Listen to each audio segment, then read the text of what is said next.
लोगों को axis bank का फ्लिपकार्ट क्रेडिट कार्ड बड़ा पसंद आया था क्योंकि वो हमें 5% का कैशबैक देता था फ्लिपकार्ट की किसी भी परचेस पे। पर उसी एक्सिस बैंक का एक और कार्ड है एस क्रेडिट कार्ड, जो हमें गूगल पे के जरिए की गई पेमेंट्स पे 5% का कैशबैक देता है और साथ ही साथ स्विगी, जोमेटो, ओला पे भी बहुत अच्छा कैशबैक देता है। तो इस वीडियो में हम डिटेल में जानेंगे इस क्रेडिट कार्ड के बारे में, लाइक क्या एलिजिबिलिटी है, कौन से डॉक्यूमेंट्स लगेंगे, क्या फीचर्स हैं और सबसे इंपॉर्टेंट कि क्या लिमिटेशंस है इस क्रेडिट कार्ड की। क्योंकि ऊपर से तो क्रेडिट कार्ड बड़े एक्साइटिंग लगते हैं, पर जब हम टर्म एंड कंडीशंस पढ़ते हैं तो सारी एक्साइटमेंट खत्म हो जाती है। तो आइए जानते हैं। तो सबसे पहले शुरुआत करेंगे कि आपको क्या बेनिफिट्स मिलते हैं इस क्रेडिट कार्ड पे। तो सबसे पहला बेनिफिट है 5% कैशबैक ऑन बिल पेमेंट्स, यानी कि आप जितने भी पेमेंट करते हैं गूगल पे के जरिए for electricity bill, internet, gas bill, DTH, mobile recharges, तो उस पे आपको 5% का कैशबैक मिलेगा। वहीं 4% का कैशबैक मिलेगा आपको स्विगी के ऑर्डर्स पे, जोमेटो के ऑर्डर्स पे और अगर आप ओला की बुकिंग्स करते हैं, और साथ ही साथ 1.5% का कैशबैक मिलेगा आपको अदर स्पेंड्स पे।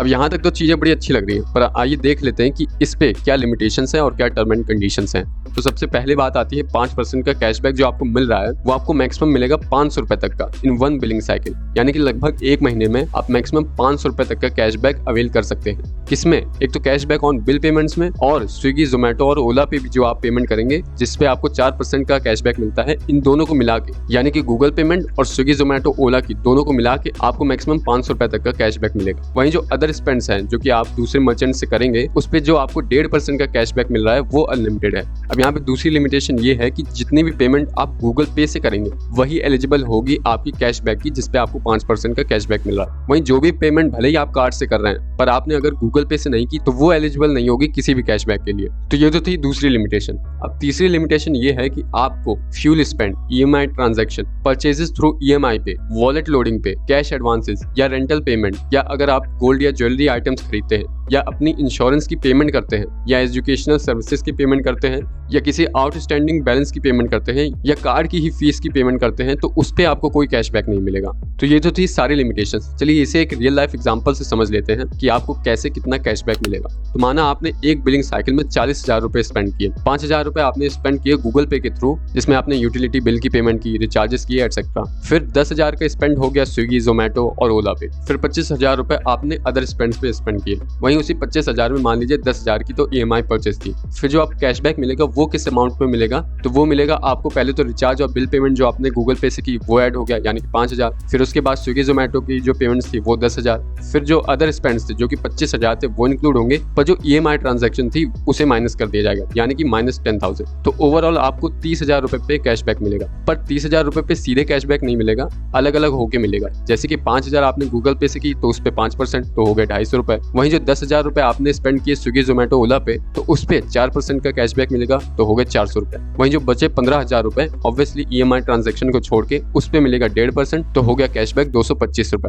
तो अब इस हिसाब से आपको कैशबैक मिलना चाहिए 875 रुपीज। पर आपको ध्यान है पीछे लिमिटेशन लगी हुई थी कि एक बिलिंग साइकिल में ये जो 5 और 4% का कैशबैक मिल रहा है वो मैक्सिमम 500 रुपए तक ही होना चाहिए। तो अब यहाँ पे तो आपका 650 जा रहा है, तो वो 650 नहीं मिलेगा बल्कि 500 रुपए मिलेगा। तो 500 रुपए इसके, और वहीं 1.5% पे था वो तो अनलिमिटेड था, तो इस पे आपको पूरा मिल जाएगा 225 रुपए। तो 500 प्लस 225 यानी कि आपको 725 रुपए कैशबैक मिलेगा।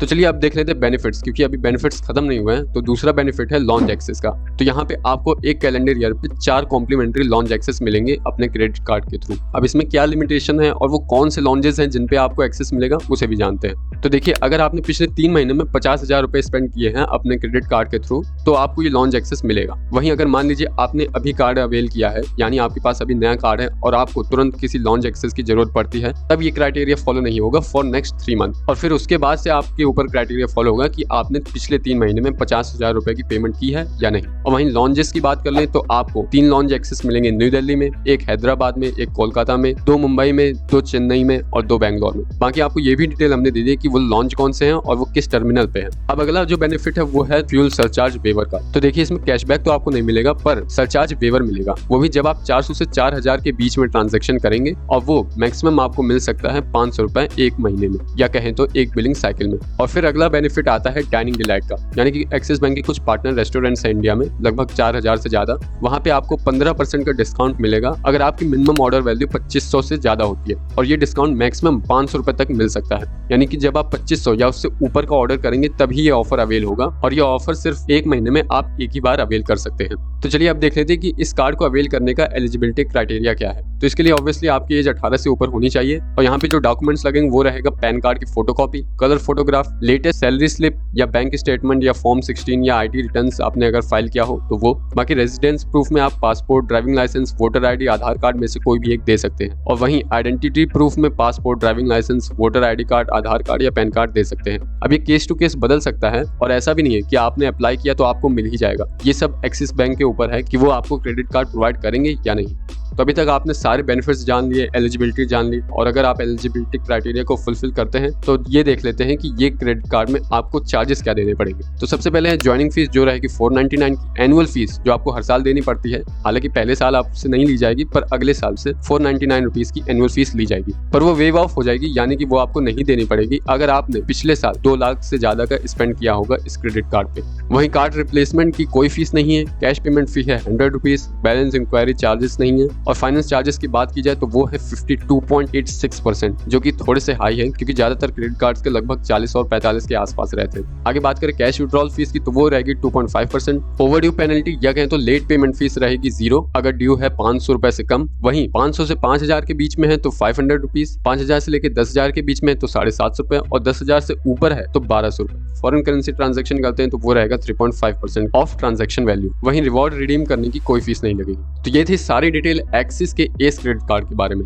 आपको ये क्रेडिट कार्ड कैसा लगा, और कंपेयर टू एक्सिस फ्लिपकार्ट के क्या आप इसे अप्लाई करना चाहेंगे, ये हमें जरूर बताइएगा कमेंट करके। बाकी अगर आपको ये बेनिफिट्स कम लग रहे हैं तो आप HDFC मिलेनिया को भी देख सकते हैं, जो आपको 5% का कैशबैक देता है आपके हर फेवरेट प्लेटफॉर्म पे, जिसमें Amazon, फ्लिपकार्ट, ऊबर, स्विगी जैसे 10 मर्चेंट शामिल हैं। तो आइए डिटेल में जानते हैं इन ऑफर्स के बारे में इस वीडियो में।